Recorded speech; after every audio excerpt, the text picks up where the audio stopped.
They did so in Game 1 after these Knicks went 0 for 4 against Boston in the regular season. Certainly, Randy, Jason Tatum and the Celtics aren't going to blow another 20-point lead. First, they got to get a 20-point lead, and here it comes. Kristaps Porzingis, 3 minutes to go in the third, so the lead is 20. The Celtics are 40-2 this season when leading by 20 or more. Regular season or the playoffs. Off of the miss, here come the Knicks. Jalen Brunson, Mikal Bridges, got it. That's actually his first shot made. He was 0 for in the first 3 quarters. And now it's a 7-point lead for the Celtics. Jrue Holiday, Derek White, Jason Tatum. Wide open look. Gotta be cash. Nope. At one point, the Celtics missed 13 straight shots in the fourth quarter, tied for their longest streak in the fourth quarter of a playoff game since 1998. They were 10 for 40 from three-point land. Meanwhile, Josh Hart, he's going to hit that. That's close proximity. The Knicks are down by 5. They've been in a hole this whole game. They've never had the lead, but they're about to get one. Karl-Anthony Towns with the putback, 21 points, 17 boards. The deficit is 1. The deficit is none. Ooh. Who else but Jalen Brunson with 2 minutes left in the fourth? Yes, Mr. Clutch in clutch time, giving the Knicks their first lead of the game. Jaylen Brown misses. Derek White misses the putback. So now the Knicks are on the break again, and it's Brunson. Through 3 Celtics defenders, if that's what you want to call them, 89-86, the Knicks have the lead. They outscored Boston 23-6 in the last 8.5 minutes of this game. 20 seconds to go. Jason Tatum. Okay, those are shots you're more likely to make. Finishing at the rim. Jalen Brunson, 17 points in this game, 9 of them in the fourth quarter. He's going to add a couple from the foul line right now with 12 seconds to go, giving the Knicks a 1-point lead. Here we go. Boston has a timeout that they can call to set something up. 10 seconds, still got the timeout.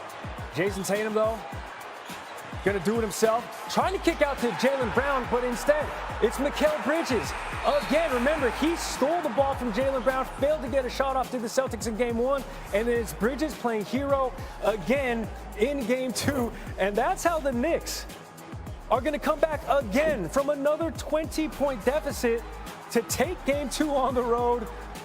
The fans outside of MSG going absolutely nuts as the Knicks are taking with them a 2-0 lead in this best of 7. The Celtics win probability peaked at 99.1% according to ESPN analytics, but another awful fourth quarter cost them. Boston at one point missed those 13 straight shots in the fourth quarter last night. They're 9 of 45 from the field in the fourth quarter of this series. That's the worst fourth quarter field goal percentage over a 2-game span in the playoffs. We haven't seen that since the 2008 Spurs. What you're seeing right now is Brian Windhorst, who was covering the game, covering this series.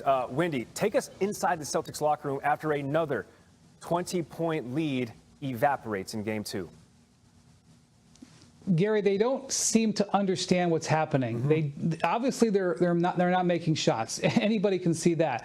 But they feel like they're working their process. Now, Jaylen Brown said that this situation is inexcusable. You get up by 20 points and then don't win back-to-back games.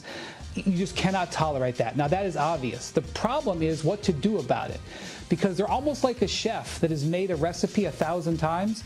This time they're putting all the ingredients in and they're taking it out of the oven and it's not cooked, because they do like most of the shots they're getting. This has been their process. You may disagree with them taking this many three-pointers, but this process led them to a championship and 61 wins and the higher seed in this series. But the process is not working right now. They're shooting 25% from three-point range, and they love their looks. So they're doing some soul-searching, but I don't know if they're equipped to completely change the way they're playing. And I think the biggest concern about this, I'm not even sure the Knicks have played that great yet. Sure. And also, Kristaps Porzingis, he said after the game last night that he has had a big crash. Those are his words, as he's recovering from this illness from earlier this season when he missed 8 games. He said he was managing it well, but his energy has crashed. They did not start him last night, I think because they were worried about fatigue. He had some moments, but one of the ways out of dealing with so much stress on the guard shooting would be to run stuff through Porzingis. I don't know if he's equipped to do that right now, and he said this coming up at this time of the season is killing him. Wow, that's monstrous, and those numbers are jarring. The Celtics have taken literally 100 three-pointers in the first 2 games, and they've only hit 25 of them. That is that 25%. Meanwhile, the other locker room must have been jumping. What were the Knicks saying about that game and that final defensive stop yet again from Mikal Bridges? praise all over the place for Mikal Bridges and also Mitch Robinson, because the Celtics elected to run the same play twice in a row. One time it leads to an easy Jason Tatum dunk. The second time, Mitchell Robinson and OG Anunoby changed up the way they defended it. They dropped their defense back to take away Tatum's advantage and were able to force Tatum left, which is exactly what they want. They want Tatum to go left into the Bridges side of the basketball so he can help off of it. And I asked OG, I said, did you and Robinson talk about this? And he said there was no time. We just had to innately believe if the Celtics ran the same play, we had to defend it differently. They did it. Those are two excellent defenders. The defense worked. All right, now it's just a change of scenery. Different gardens, though, from Boston to MSG. All right, that's the Eastern Conference. Let's go to the Western Conference for a moment, Wendy. Steph Curry is going to miss at least a week with a left hamstring strain from that Game 1 win over the Timberwolves. It's the first muscle strain of Curry's career. His return to the court will be based on how he responds to rehab. Okay, cautiously optimistic maybe are the Warriors. So Wendy, why should the Dubs and their fan base remain optimistic, if you're saying so, despite this injury? Well, let's just take into consideration that Curry coming down with his first hamstring injury of his career in the middle of the playoffs is a terrible turn of events. Once you move past that, look at what the Warriors have going for them. Number one, they're up 1-0, okay? Let's not forget that. Secondly, Buddy Hield has been hot. He's got 14 three-pointers his last two games. You know that the Wolves are going to focus on him, but he is sort of playing the understudy role of Steph Curry. How long can he do that? Well, you know, he sometimes gets hot for a while. He was hot for the first month of the season. The other thing is they have this spot in this schedule, this series, where after Game 5, there are 3 days off. That would potentially give Curry more than a week. Now, nobody knows how Curry's hamstring is going to feel next Friday.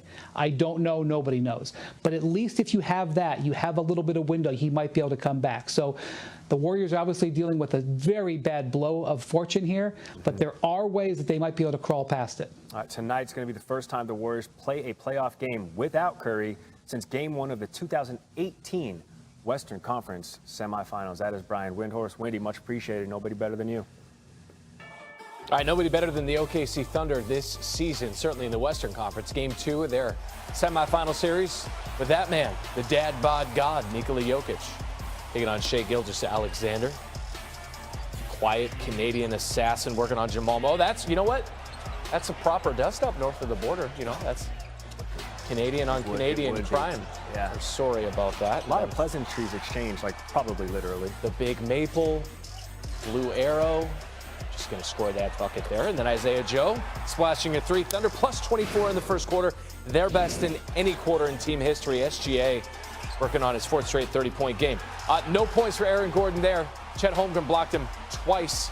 And then Cason Wallace back the other way. Chet, 15 points, 11 rebounds, 2 blocks, 2 steals, 34 Thunder points off of turnovers by Denver. It was 66-38. That was Aaron Wiggins, one of 8 Thunder in double figures. Jokic said basically it was one team playing tonight.